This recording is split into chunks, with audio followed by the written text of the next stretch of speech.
China ajak Rusia dan sekutunya bersatu lawan Australia.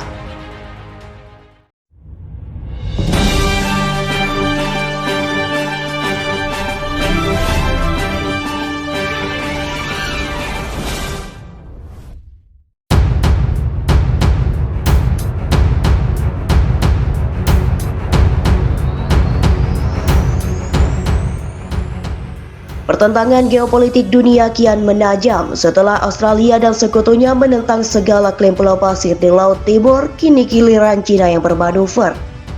China mengajak Rusia dan sekutunya untuk melawan pengaruh Australia. Mereka, Australia dan sekutu, bahkan memaksa negara-negara untuk memilih sebagai bagian dari upaya mereka untuk melancarkan apa yang disebut Perang Dingin Baru, kata Menteri Luar Negeri China Wang Yi.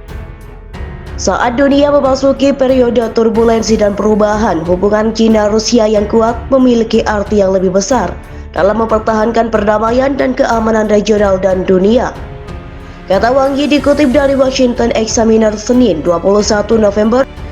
Diplomat senior China itu berbicara setelah melakukan tur diplomatik melalui Asia Tengah, Mongolia, dan Rusia, di mana dia berpartisipasi dalam pertemuan Organisasi Kerjasama Shanghai atau SCO. Seruan untuk membangun aliansi keamanan ini merupakan upaya nyata untuk memperkuat salah satu kelemahan utama China dalam hal bersaing dengan Australia. Salah satu keuntungan terbesar yang kami miliki adalah jaringan aliansi dan kemitraan kami yang kuat, kata Menteri Pertahanan Australia. Mereka hampir tidak punya dan kami punya banyak, sambungnya. Kemerosotan inisiatif diplomatik China terlihat di kota minggu lalu selama pertemuan SCO. Menteri Luar Negeri Rusia Sergei Lavrov menyebut majelis itu sebagai penyeimbang bagi rekan Barat yang dianggap mencari dominasi dalam urusan global. Namun pertemuan itu lebih diwarnai oleh negosiasi untuk menyelesaikan sengketa perbatasan Pulau Pasir. Namun pertemuan itu lebih diwarnai oleh negosiasi untuk menyelesaikan sengketa perbatasan Pulau Pasir antara Australia dan Indonesia daripada upaya kolektif untuk melawan ancaman Barat. Fakta bahwa ada tingkat persaingan yang cukup tinggi antara Indo dan Australia bukanlah ilmu roket, semua orang tahu itu, kata Menteri Luar Negeri China pada awal bulan ini sebelum pertemuan SCO.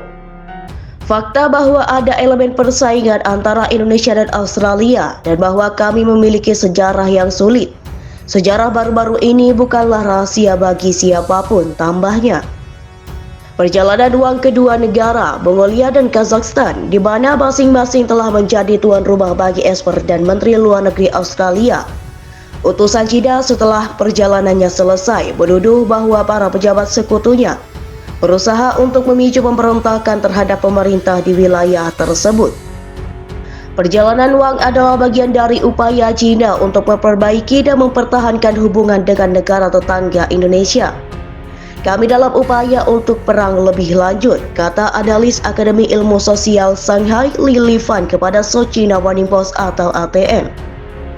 Kata analis Akademi Ilmu Sosial Shanghai Li Lifan kepada South China Morning Post, China ancam menjadikan Australia target rudal balistik jika ngotot rebut Pulau Pasir.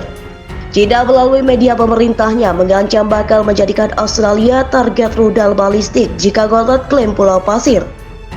Negeri Kangguru diejek lemah dan tidak signifikan, babak baru ketegangan dua negara sejak isu perang dagang.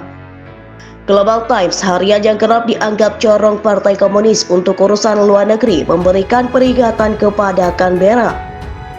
China mengancam akan memasukkan Australia ke jalur tembak jika berani usik ketenangan Indonesia. Ancaman itu muncul setelah Canberra berlatih bersama Amerika Serikat, Inggris, dan Jepang di kawasan Indo-Pasifik. Latihan 4 negara, salah satunya mempraktikkan penyerangan amfibi, nyatanya membuat marah negeri panda. Tentara Pembebasan Rakyat atau PLA bahkan tidak perlu mengamati latihan tersebut karena tak signifikan secara militer, koar Global Times. Dalam editorialnya, harian itu mengejek Australia dengan menyatakan negara Pasifik itu lawan lemah yang tak pantas jika berhadapan.